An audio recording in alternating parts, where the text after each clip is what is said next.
오늘 시장이 급락을 해서 하는 이야기가 아니고 이번 주가 정말 시장이 뭐다? 가장 힘들 거고 가장 변동성이 심할 거고 여러분들이 버텨내기 쉽지 않을 거다고 이야기를 드렸습니다. 왜 그러냐면 이 내용 때문이었어요. 이 내용 때문에. 결국은 뭡니까? 요 기간에서 결론은 날 거예요. 주사위는 던져진다는 이야기예요. 주사위는 던져질 거예요. 침공을 하게 되면 침공한 거에 대해서 또 다른 대비책을 강구를 해야 되겠지. 근데 만약에 침공을 안 했다라고 하게 되면 한 번의 위기는 좀 넘어간다라고 보는 게 맞습니다. 그리고 또 아까 전에 오전에 좀 이야기를 했지만 지금 보게 되면은 이게 또 쉽지가 않은 이유들이 있겠죠. 왜냐하면 여기 보게 되면 이제 서유럽 국가들의 각국의 이해가 좀 관계가 상충이 되어 있다고 이야기를 해드렸죠. 왜 그러냐면 프랑스 같은 경우에는 제가 오전에 이야기했던 것처럼 뭐라고 했습니까? 프랑스는 유럽 국가에서 뭘 만들 수 있다? 핵 잠수함을 만들 수가 있어요. 핵 잠수함을 프랑스가 만들 수 있어요. 또 전투기도 만들 수 있어요. 라팔. 또 항공모함도 만들 수 있어요. 드골 맞나? 항공모함이로? 프랑스는 뭡니까? 전 세계 국가 중에서 미국 다음으로 뭐다? 육해공을 다 만들 수 있는 나라입니다. 프랑스는. 근데 얘네들이 지금 원하는 게 뭔지 압니까? 계속해서 긴장의 끈을 유지하면서 나토의 병력을 뭡니까? 프랑스가 지금 얘기하는 것은 프랑스 총리가 하는 이야기는 뭐냐? 나토를 이제 미국에다 맡기지 말고 유럽연합에 이제 군비도 증강할 때가 됐다. 왜 그런 이야기를 계속 밀어붙이는 것 같습니까? 프랑스가 왜 갑자기 러시아로 날아갔느냐? 얘네들은 지금 전쟁이 나면 안 돼요. 계속해서 뭐다? 긴장의 끈을 갖다 놓는 게 프랑스는 가장 유리해요. 왜? 전쟁 나는 건 아무도 원하진 않아요.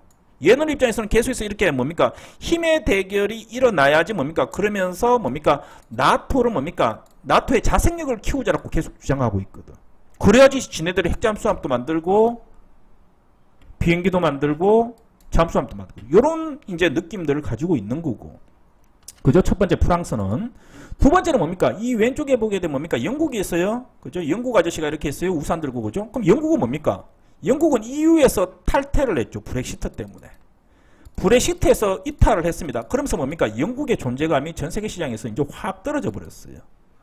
2차 세계대전만 하더라도 뭡니까? 미영 연합군이 뭡니까? 미국과 영국이 세계 최대 뭡니까? 선두권에 있었습니다. 그런데 어떻게 돼요? 이제 브렉시트에서 탈퇴하면서 영국이 이제 존재감을 완전히 잃어버렸습니다. 그러니까 지금 여기서 이렇게 전쟁을 하려고 하니까 영국이 뭐라고 하냐면 영국은 전쟁이 나기를 원해요. 또 지금 영국은 전쟁하자는 스타일이에요. 왜? 전쟁을 해야지 자기들이 뭡니까? 여기다가 뭡니까? 유럽 쪽이 어떻게 돼요? 투입을 딱 하면서 야 우리 영국 아직 살아있어. 우리 대영제국이야. 라고 지금 다시 한번 기회가 온다고 생각하고 있는 애들이에요. 영국은. 실제적으로. 그죠? 그렇게 보이고. 그러면 이제 여기 또 이제 독일이 있습니다. 독일은 무슨 생각하고 있느냐? 독일은 무슨 생각하고 있느냐? 독일은 완전히 뭡니까? 경제대국이죠. 유럽에서 가장 큰 경제대국이라고 했죠.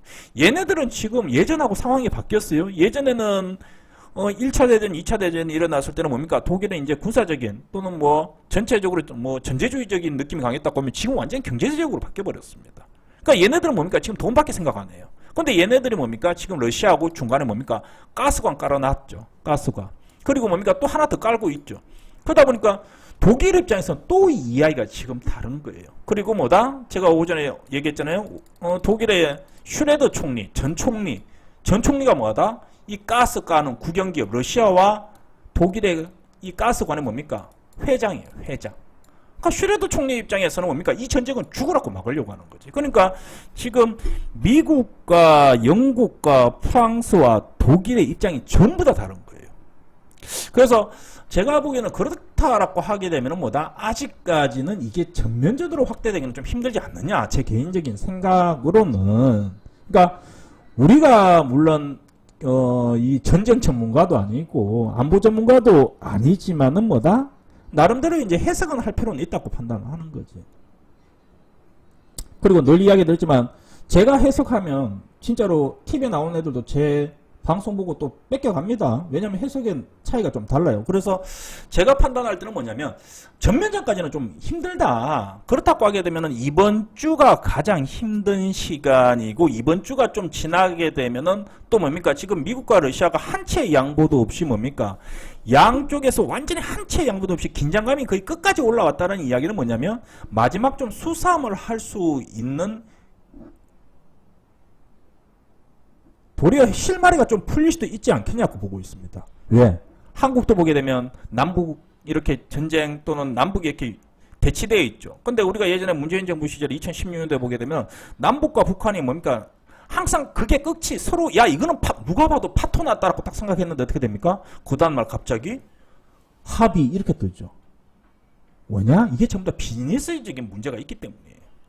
결국은 지금 러시아가 야 우리 옛날에 당했던 만큼 옛날에 우리가 서유럽한테 당했던 만큼 되돌려 주겠다라고 해가지고 지금 서유럽 쪽을 건들고 있는 건 아니거든요. 핵심적인 내용은 예전에 1차 세계대전, 2차 세계대전하고 상황은 좀 다른 상황입니다. 그리고 지금 냉전 시절도 아니고 결국은 이게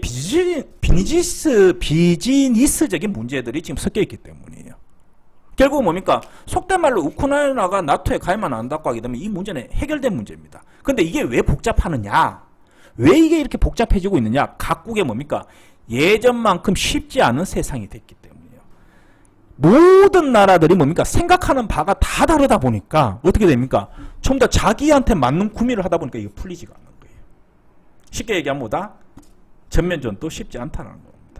만약에 러시아가 전면전을 이렇게 되게 되면 어떻게 되냐면 러시아는 패망합니다. 진짜로 만약에 전면전을 일으켰다, 우크라이나를 통째로 먹겠다고 하게 되면 러시아는 이제 지도상에서 사라질 가능성도 있다고 저는 보고 있어요. 왜?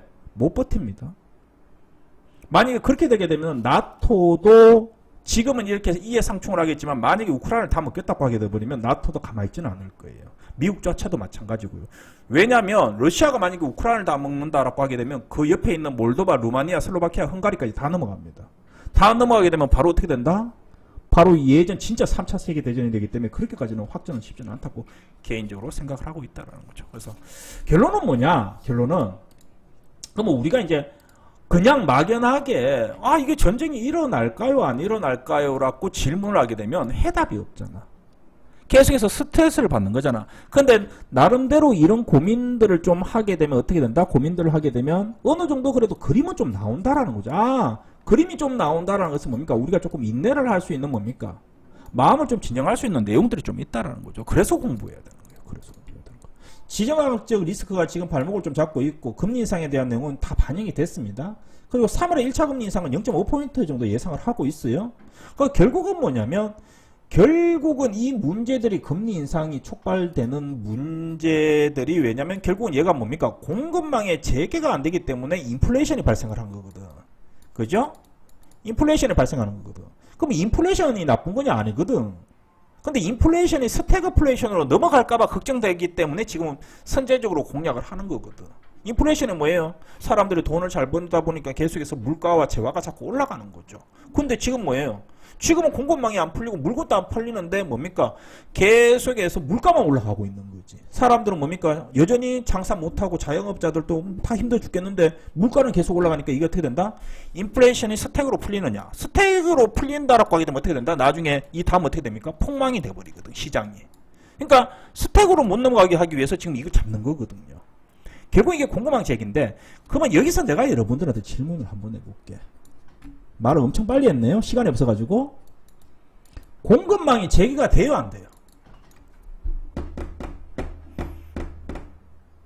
시장이 어지럽고 눈이 어지러울 때는 하나만 지켜보면 돼요. 공급망이 재개가 돼요, 안 돼요? 나는 안 될 거다라고 생각하는 사람 3번.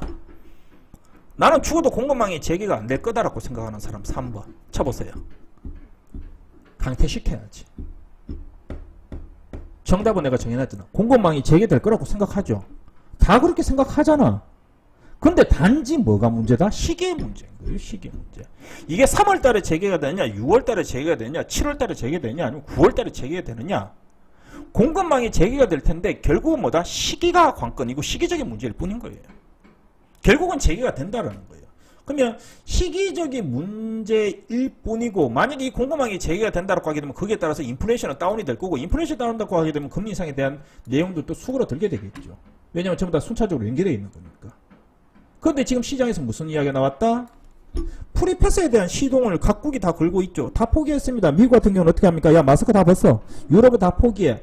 대한민국 이번 주 수요일에 발표할 겁니다. QR코드 없앤다라고. 뻥쳤네.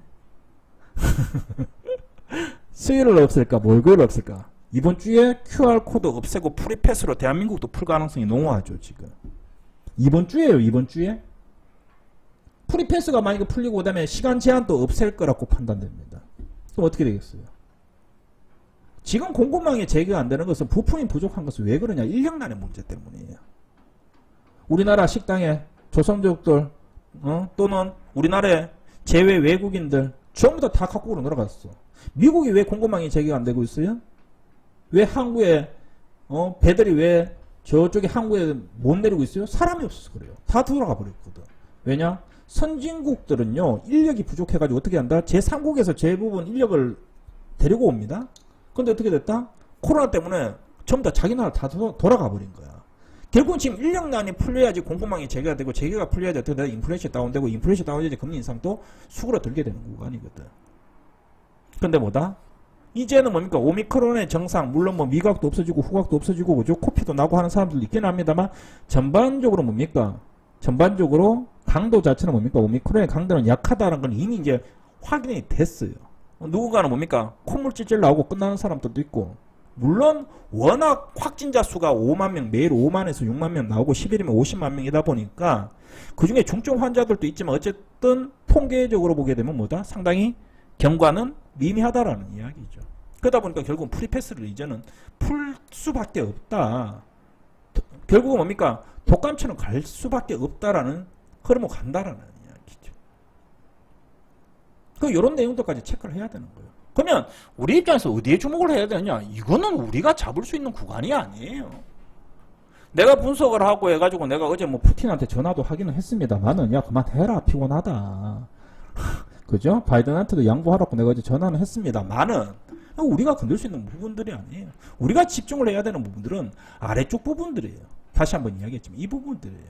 그러면 이렇게 이제 만약에 공급망이 재개됐을 때 누가 가장 수혜를 받을 수 있느냐, 실적에 대해서 누가 이제 가장 기대를 할 수 있냐고 하게 되면 역시 뭐다? 정답은 나와 있다고 보는 거예요. 자, 오늘 여기까지 하겠습니다. 고생들 하셨습니다. 즐겁지 않지만 항상 유쾌하게 긍정적 마인드 가지시고요. 내일 시장 차분하게 또 대응해 보도록 하겠습니다. 네, 수고들 하셨습니다. 여기까지 할게요.